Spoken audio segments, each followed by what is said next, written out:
사건 사고입니다. 화재로 다 타버린 집안. 곳곳이 검게 변하고 녹아내린 걸 보면 불길이 얼마나 컸는지 짐작할 수 있습니다.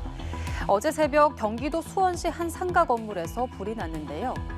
집에서 화재가 발생했다는 걸 알게 된 30대 손자 B 씨는 연기 등으로 대피가 어려워지자 90대 할머니를 안고 안방 창문으로 뛰어내렸습니다. 이들은 건물에 붙은 2층 높이의 패널 지붕에 떨어졌는데요. 당시에는 두 사람 모두 무사했지만 치료를 받던 할머니는 결국 숨졌습니다. 소방당국과 경찰은 현장 감식을 통해 자세한 화재 원인을 조사 중입니다.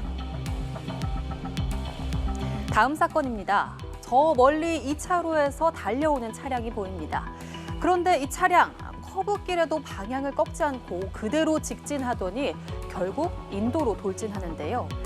이 사고로 인도에 있던 50대 남성이 차에 치였습니다. 당시 사고를 낸 차량의 운전자는 음주 상태였는데요.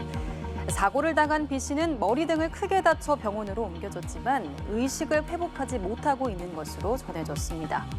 경찰은 A 씨를 상대로 정확한 사고 경위를 조사하고 있습니다. 다음 사건입니다. 충남 천안의 한 창고 안에서 발견된 땅굴. 이 아래로 내려가 보니 끝이 보이지 않을 정도로 땅굴이 길게 이어지는데요. 경찰이 이 땅굴을 판 일당을 적발했는데 이들은 송유관에서 기름을 훔치기 위해 도심 한복판에서 이 같은 일을 벌인 걸로 확인됐습니다. 다행히 기름을 빼내지는 못했는데요. 이호진 기자가 보도합니다. 창고 건물 한쪽에 깊숙이 파놓은 땅굴이 보입니다.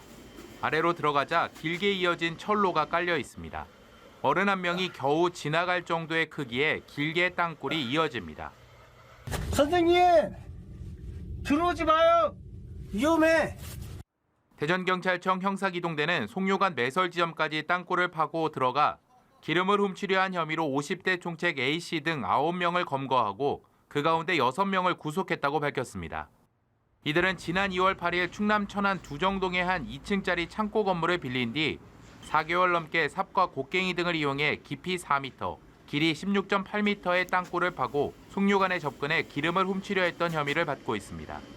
같은 범죄로 실형을 살았던 A씨는 출소하자마자 범행을 계획한 것으로 조사됐습니다. 이후 동종 전과자들과 모여 아름아름 설치 기술자, 현장 관리책, 굴착 작업자 등을 모집해 범행을 실행한 것으로 알려졌습니다.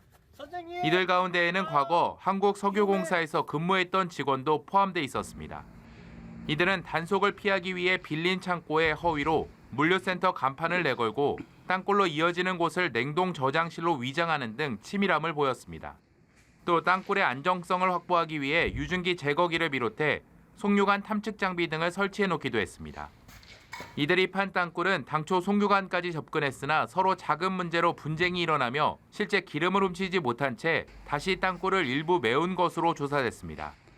하루 한 2만여 대 그 차량이 오고 가는 도로 그 지하에서 땅굴을 파고 들어가서 송유관을 이제 도유하려고 했던 그런 피해자들을 검거했는데요. 그곳이 도심 한복판이라는 점이 좀 이례적인. 경찰은 집안 침하와 붕괴 위험이 커 대형 인명 피해로 이어질 수 있었던 만큼 해당 땅굴은 모두 원상복구했다고 밝혔습니다. 연합뉴스TV 이호진입니다. 마지막 사건입니다. 최근 서울 도심 곳곳에서 집안 침하 현상이 발생하면서 시민들의 불안감이 커지고 있는데요. 미국 캘리포니아에서는 이렇게 마을이 흘러내리는 수준의 집안 이동이 나타나 지역이 비상에 걸렸습니다. 개빈 뉴섬 캘리포니아주 주지사는 현지 시간 3일 집안 이동이 발생한 남부 해안 절벽 도시 렌초 팔로스 버디스에 비상사태를 선포했는데요. 앞서 지난 1일과 2일에는 현지 당국이 화재 유발 우려를 이유로 이 지역 245가구에 대한 전력 공급을 차단하기도 했습니다. 이 지역에 이러한 집안의 움직임은 예전부터 있었지만 최근 극심한 폭풍우가 내린 뒤 그 속도가 급격히 빨라지면서 우려가 더 커지고 있습니다.